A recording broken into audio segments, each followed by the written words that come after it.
music buffs. Hey, turn the volume up, yeah? Make Me a Mixtape is here.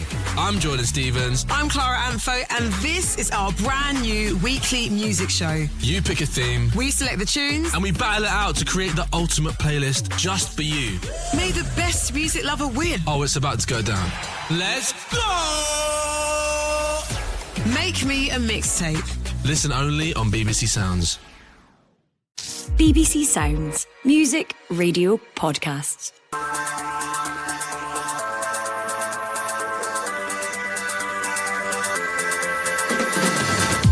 Hello, I'm Andy Burke, and this is the Scottish Football Podcast, keeping you up to date with everything you need to know about the national game. It's Friday, the 2nd of August, and here's what we've got on the agenda for today. That's saved on the line, and the rebound's in! And Yakiviti absolutely rubber stamps St Mirren's progression. Party time in Paisley after their sensational victory over Valur. We found out why St Mirren have no fear.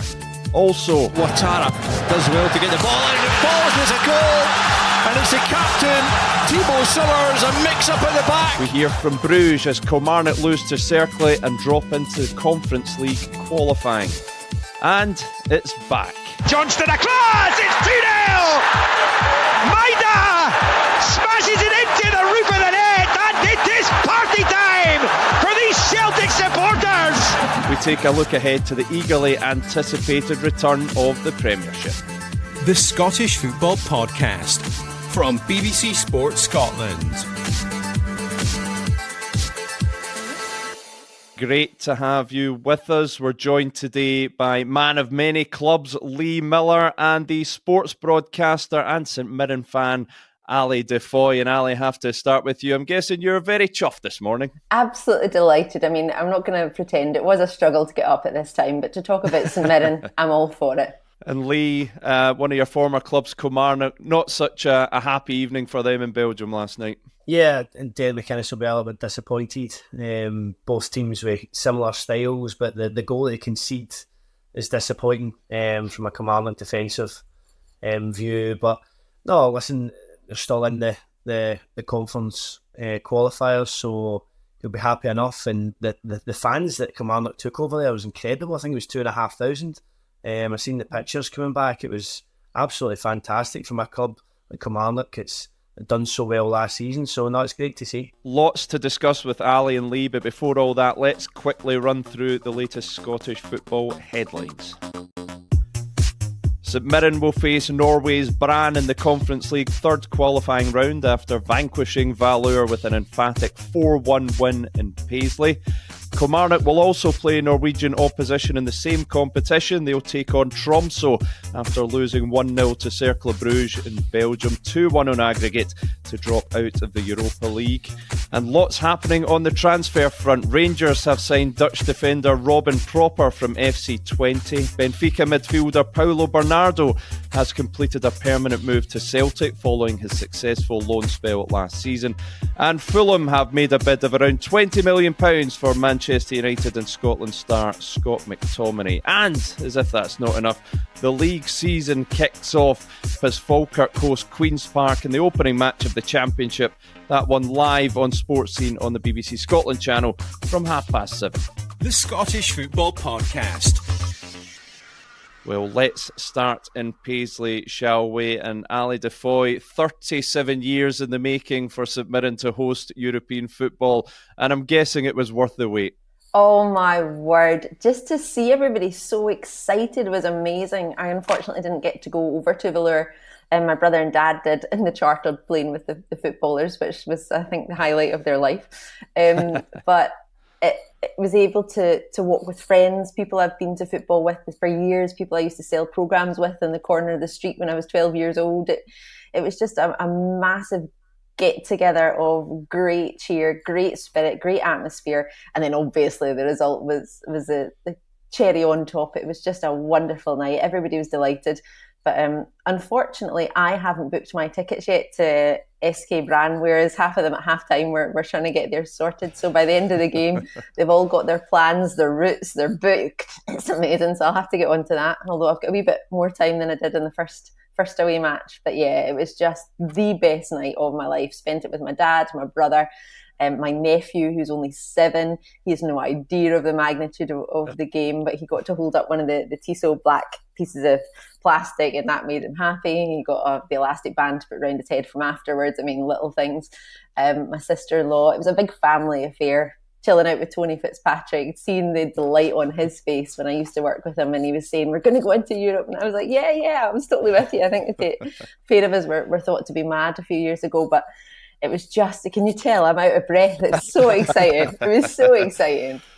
Well, that was really reflected. I mentioned in the podcast yesterday, I was in Iceland for the Valur game, and I was on that flight. I didn't realise your family were on it. I was on that flight with the players. I would have said hello to them had I known, but it was such a positive experience. The St Mirren fans really bought into it, and I think I said previously, some fans might take this for granted, having done it so often, but there's a real sense, Ali, that the St Mirren fans are going to relish, having waited so long for this experience, they're going to relish every moment of it.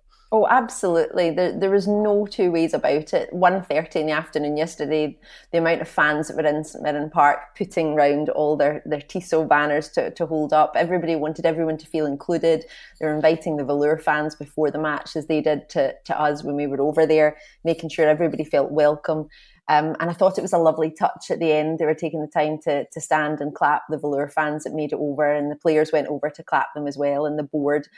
I know it shouldn't have felt like a lovely family affair, but it really, really was. It was great fun. I'm not sure how we gave away a penalty. I don't know what Elvis was thinking, but I haven't watched that back yet. But I'll let that go for now.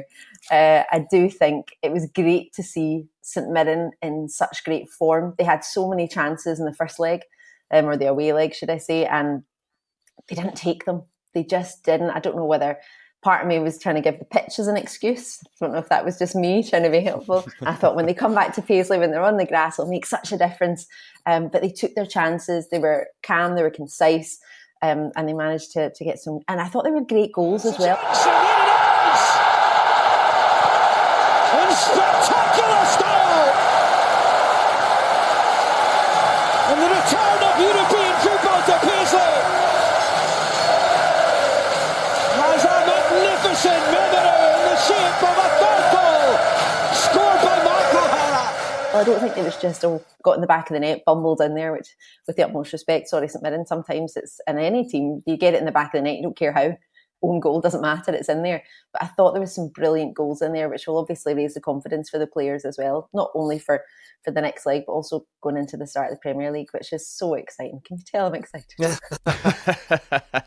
We can tell. It's coming across loud and clear. Lee, as Ali says, I think the big difference between legs 1 and 2 was St Mirren found that clinical edge, and they scored 4 goals and good goals at that. Yeah, 100%. You've seen the chances that they did miss in the away leg, and sometimes you can go into a game, you can think, oh God, we've missed a chance here, but the full game, I watched the game last night, and they were just so comfortable. They were so comfortable and so effective. The balance was good. You've got Gogic running things from the back, you've got Mark O'Hara in the midfield, and then you've got the 2 strikers who I think will be a match for anybody. Olasunga, Ayunga. The 2 of them are strong, direct, pacey. They get chances and they're not scared to give each other chances instead of being greedy strikers, if that makes sense, which was great to see. And I just think they were so comfortable, never under too much pressure. Obviously, you say with the penalty, it was a penalty, it was a silly challenge, but one blip within the 2 legs, and no, it was just great to see, in the way your enthusiasm comes across, and with the whole family it was great to see. And you could see from the actual coverage of it. You could see the atmosphere building, you could see everybody getting together, and the camera panned throughout the fans and stuff. It was brilliant. It was so refreshing for a Scottish football inside, being in Europe and enjoying it and actually getting success. Well, this is the key, isn't it? You want to be there, but you want to go further, which St Mirren have, and Mark O'Hara's goal, the pick of the bunch. Ali, tell us about the job Stephen Robinson's done. Consecutive top 6 finishes, taking you into Europe, now taking you a stage further in Europe. I mean, the impact this guy has had at the club is fantastic. It really is, along with his backroom staff, to be fair. I was working at the club just as Jim Goodwin was sort of on his way out over to Aberdeen, and when Stephen came in, and I thought Jim Goodwin had a good squad. We were kind of sitting fourth up to Christmas at that point. And when Stephen Robinson came in, he was like, no, this team won't make top 5 and top 6. And I was like, what? Come on now. But he was right.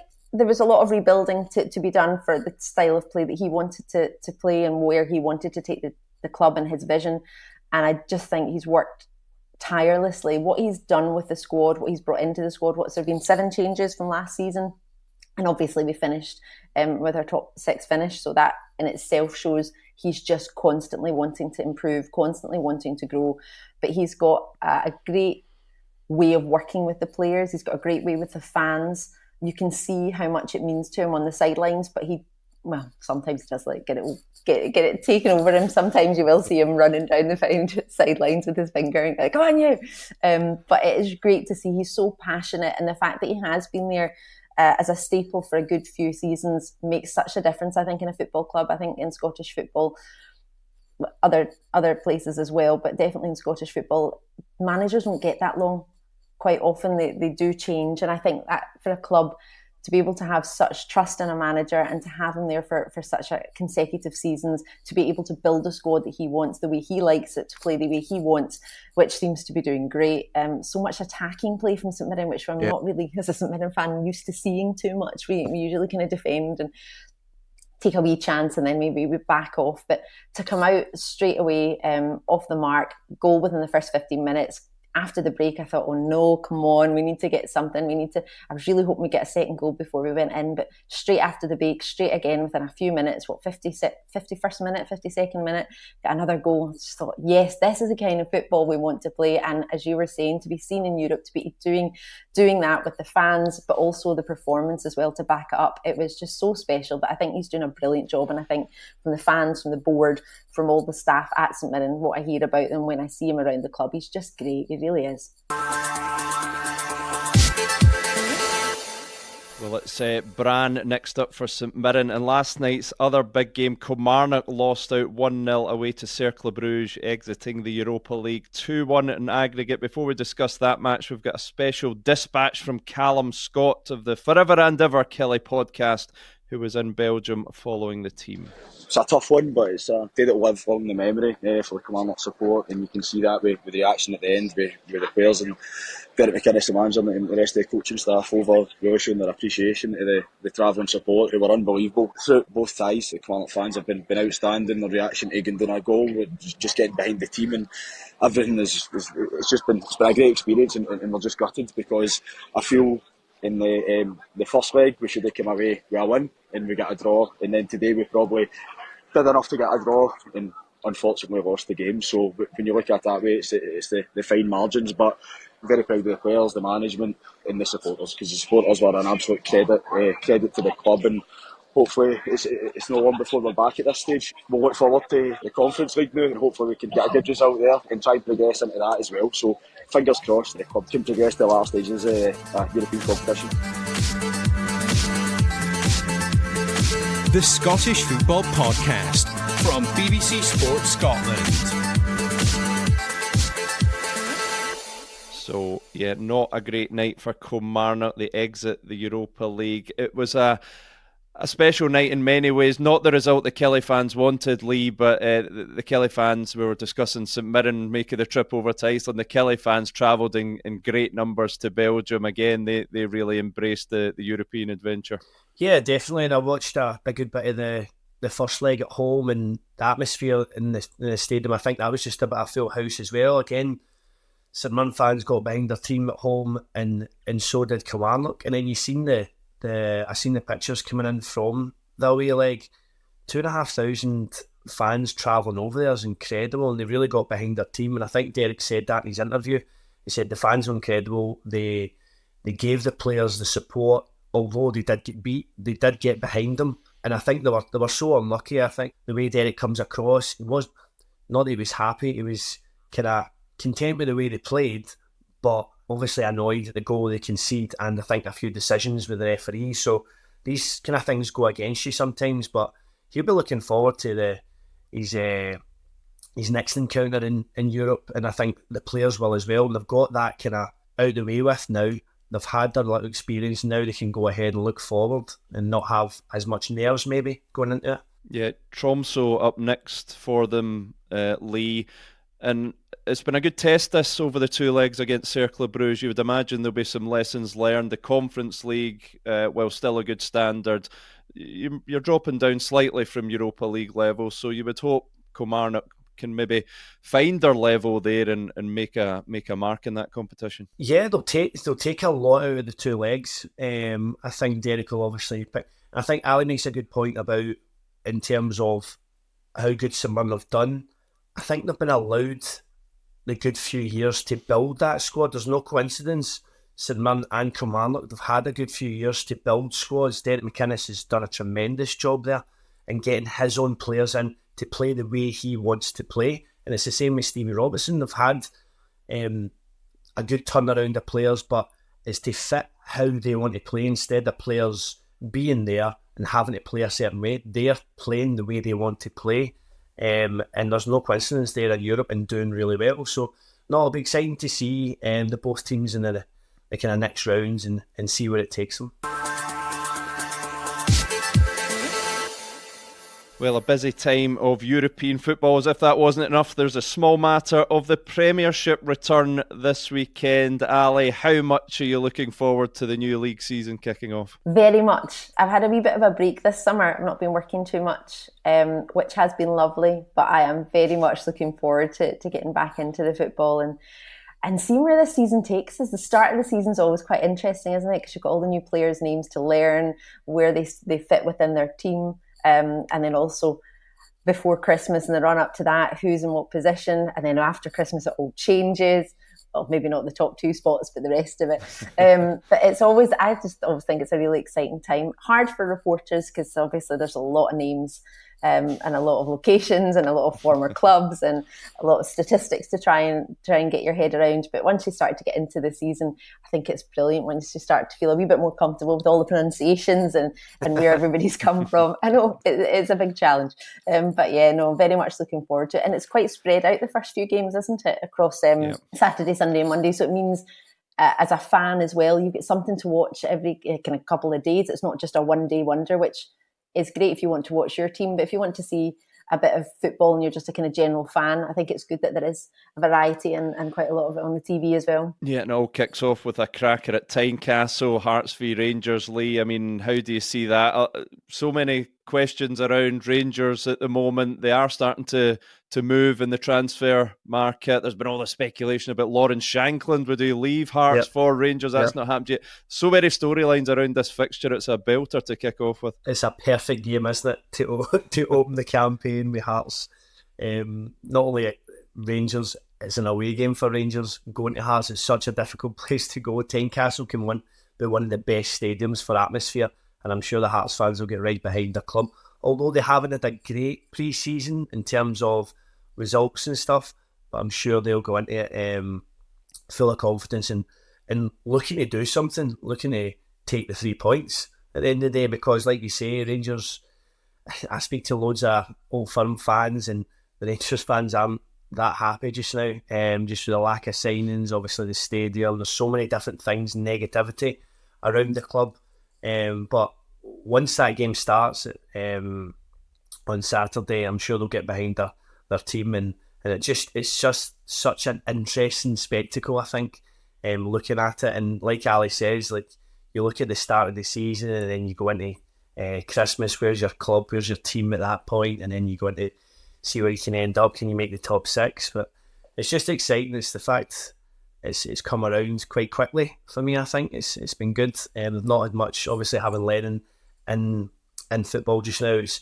not been much break for them. Straight back in it pre-season, but they want to just get the season going and crack on and hopefully can. Looking at it from Motherwell point of view, hopefully Motherwell can have a good season this season. Yeah, Motherwell at Horse Ross County on Saturday, then a Dundee derby at Tannadice, a great way to kick off the season. St Mirren host Hibs and Kilmarnock go to Celtic, and I suppose St Mirren and Kilmarnock are in the same boat, Ali, that they need to kind of raise themselves after the exploits in Europe just a few days before? I think, to be fair, it's good that they've both had competitive games. They've been travelling. Unfortunately for Kilmarnock, they've been away, so they're going to have a wee bit of the travel side of things, whereas St Mirren have been at home for the last night's game. I do think they'll be in good stead. They'll have had a couple of competitive games themselves. They're both ready for the league, I think. Robinson was talking about it last night. We need to turn our attention to that straight away. Obviously, St Mirren going into it off a high, but they need to make sure that focus is there and the concentration is there, and they can't take too much excitement with them. They need to park the Conference League at the moment and focus on Scottish football. And the same with Kilmarnock. They'll have had a defeat. It is devastating. It really is. But as you say, they've got still plenty to look forward to. So dust it off and get on. And that's what you need to do in football. And Lee, Celtic will unfurl the league title flag on Sunday against Kilmarnock. They want to get off to a winning start. Where do you see the champions at the moment? Just announced that Paulo Bernardo, they finally get that deal over the line. How do you think they're shaping up? A lot of this, you mentioned Rangers fans maybe unhappy with a lack of signings. That probably goes for Celtic fans as well at the moment. Yeah.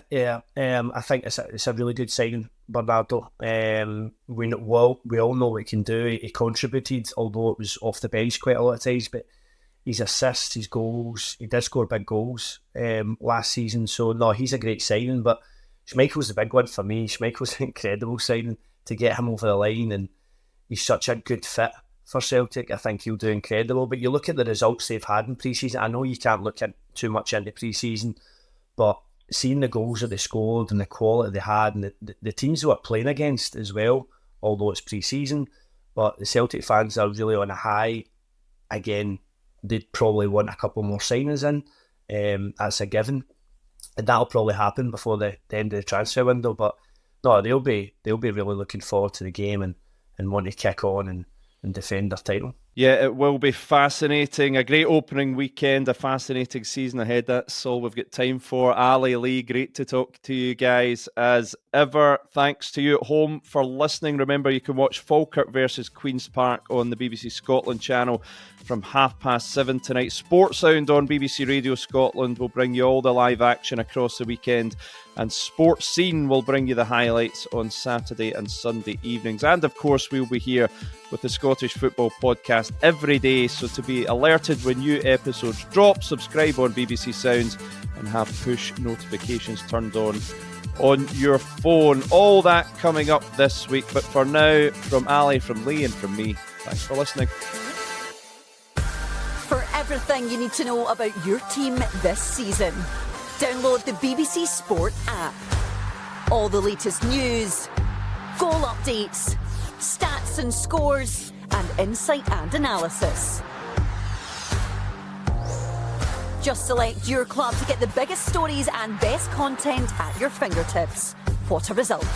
Download the BBC Sport app for everything you need to know about your team this season.